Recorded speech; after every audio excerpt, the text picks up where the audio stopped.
What if the breakthrough that you are believing for was arranged 200 years before you were ever born? You see, that's the story of Cyrus the Great.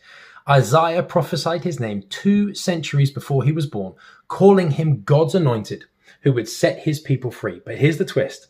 When Cyrus was born, his own grandfather, King Astyages, had a dream that the child would one day overthrow him and ordered the baby to be killed.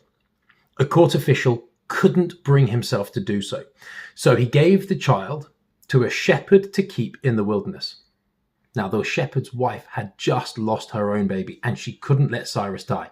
She secretly raised him as her own son. The boy, who should have been buried in the desert, instead grew up in complete obscurity, trained in humility, strength, and survival.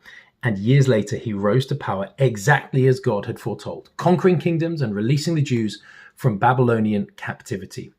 Do you see the parallels here?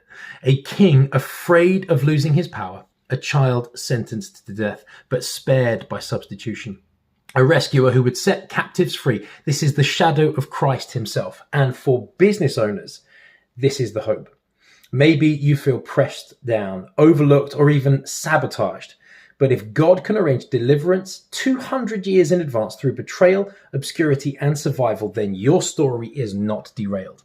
The very things designed to crush you may be what God uses to promote you. The setback you are facing is the soil for the breakthrough, and he has already arranged it. If you want to start walking in alignment with what God has already arranged, not just what you're scrambling to build, and unlock peace, clarity, and purpose while you scale his strategy for your business, comment scale, and I'll show you how to get started.